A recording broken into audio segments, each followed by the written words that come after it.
So, okay. So thank you very much for this opportunity. It's always a pleasure to be here, to see you all, even if it's in the virtual format. It has been a long time since I gave a speech. Um, so today, as I said, I will be talking about the use of fur in the fashion industry. As I said, the use of fur in fashion has been a very hot political issue for a long time. Various animal rights groups, such as People for the Ethical Treatment of Animals, known as PETA, and Greenpeace, argue that the use of real fur is unethical, it is cruel. On the other hand, those who support the use of fur claim that artificial alternatives pollute the environment. They're not sustainable in the long run, and they harm both animals and humans indirectly. Recently, it seems that the no fur camp has made substantial headway, and they seem to be winning this battle. Over the past few years, the fashion industry has been moving away from fur. I'm sure that even those of you who do not closely follow fashion trends have seen headlines saying that yet another designer has embraced cruelty-free and ethical approach to fashion and has eliminated real fur from their collection. Luxury fashion brands such as Gucci, Prada, Michael Kors, Giorgio Armani, this is just to name just a few, have been joining this movement. And in 2019, even Her Majesty Queen Elizabeth II decided that she would abandon real fur, and she said she would be using fake fur, faux fur instead. Interestingly, not only companies or fashion brands embraced this view, but also whole jurisdictions and countries. For example, in 2018, the city of San Francisco approved a ban on selling fur. This ban came into effect in January of 2019. Of course, you would imagine that not everyone was happy about it. So the International Fur Trade Federation they tried to challenge this law in court.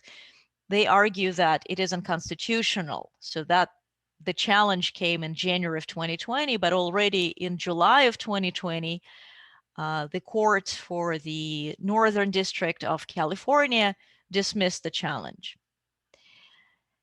And then in June of 2021, so just last year, less than a year ago, Israel became the first country in the world to ban the sale of fur. And I remember the Israeli Minister of Environmental Protection signed the bill into law. And what's interesting that at the time, surveys showed that the overwhelming 86% of the Israeli public supported the ban. And since then, many countries have either passed laws to ban fur farming and the sale of fur, or unveiled various plans and timelines for phasing out fur. For example, Italy, Estonia, France, Slovakia, the Netherlands, and many other countries around the world. So this looks like a big victory. And of course, this victory, like any other victory, it came at a price. It came as a result of many years of effort and rather aggressive campaigning. PETA has been running aggressive campaigns against fur for over 30 years. For example, you may all know the slogan, "I'd rather go naked than wear fur." So this was a famous campaign. It was very, very aggressive and was launched in the 80s. PETA engaged many celebrities in this campaign, musicians, athletes, actors, including Kim Basinger and Gillian Anderson. So as part of this campaign, celebrities were photographed nude, and these photographs were printed with this slogan on them. I would rather go naked than wear fur. Apart from being used as campaign ads, those photographs were also made into posters and then sold. That provided an additional revenue stream for the organization.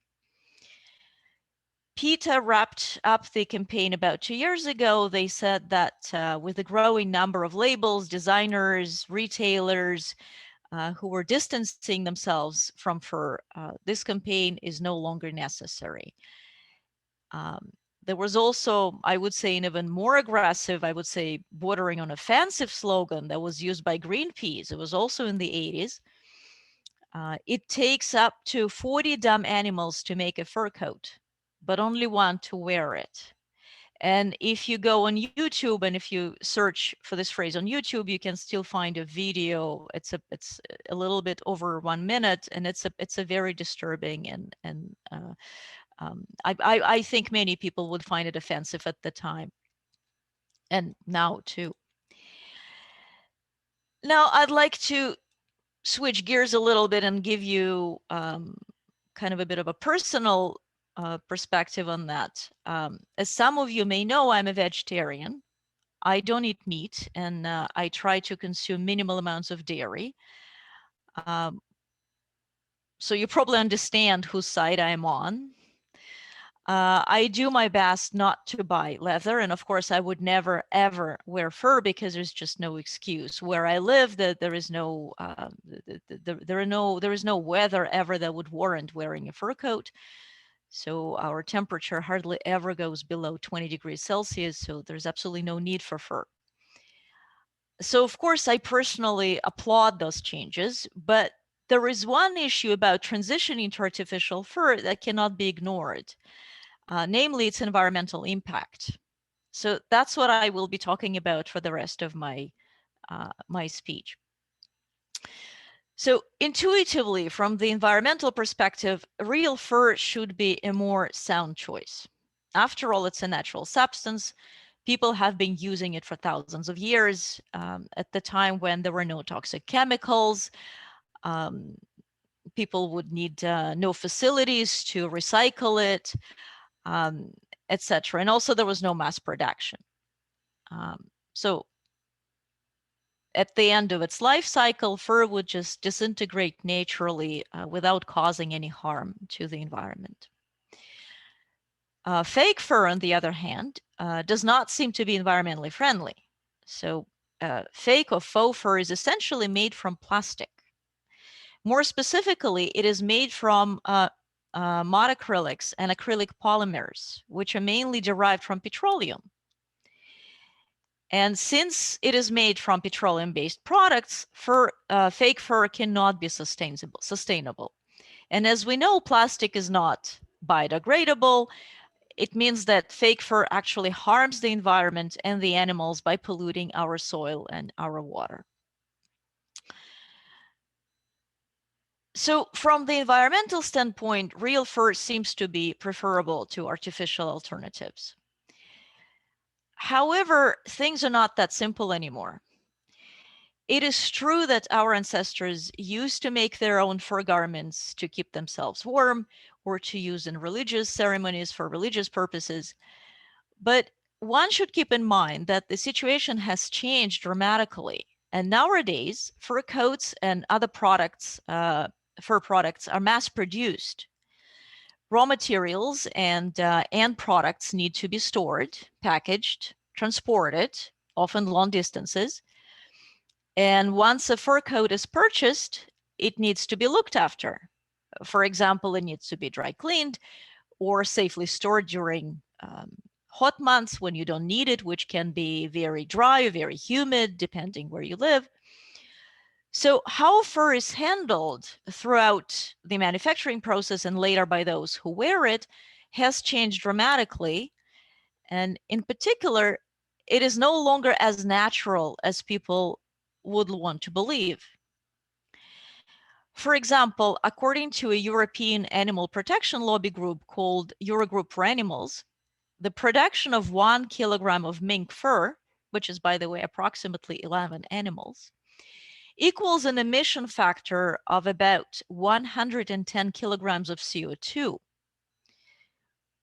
So this means, how do you arrive at this number? When you combine all the resources, the harm, the pollution from all the resources that you need to manufacture this 1 kilogram. So when you total the amount of water and feed the animals require, etc. The contribution of fur to climate change is actually 5 times greater than that of wool, according to various estimates. And wool itself has been shown to be contributing significantly to climate change. Furthermore, animal pelts need to be treated with various chemicals that would help prevent natural decay when those pelts are being stored and transported. And those chemicals include things like organic solvents, organochlorine pesticides, and reduced organic nitrate compounds. Many fur items, including clothing for children, have been found to contain such chemicals as formaldehyde and polycyclic aromatic hydrocarbons, which are linked to cancer. They also contain chromium, which causes severe allergies, and NPEs, or nonylphenol ethoxylates. Try saying that 5 times fast. So my general rule of thumb is, if you can't pronounce it, don't eat it, and probably don't wear it. But I digress. So this abbreviation NPE is found on plastic food containers. You probably have all seen it. So NPEs are endocrine disruptors. So it looks like real fur may no longer be environmentally as safe as it is used to be. And moreover, it poses health risks for those who manufacture it and those who wear it. And at the same time, if we go back at the alternative, if we look back at the alternative, if we look at artificial fur, technology is opening up a whole new world of possibilities. And there is hope that artificial fur can one day become eco-friendly and sustainable. Different companies have been working on it with varying degrees of success. For example, there is a company called Ecopel. They have come up with a brand of artificial fur called KOBA. So this type of artificial fur is made from Sorona fibers. Sorona fiber is a type of polymer, and its composition is 37% renewable plant-based ingredients, or more specifically, corn-based ingredients. You might know that corn is used to produce biofuel. So the ingredients in this Sorona fiber, in this those plant-based ingredients, their byproduct, this is a byproduct of the biofuel sector that otherwise would be left unused. They would be just wasted. And the other remaining 63% of the composition is polyester or recycled polyester. So Sorona uses up to 40% less energy and emits up to 63% less greenhouse gas than traditional artificial fur, which is made entirely of non-renewable synthetic.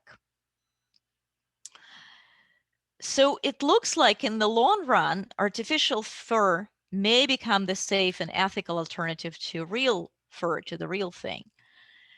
But at this point, consumers who are trying to make the right choice find it really hard to do so.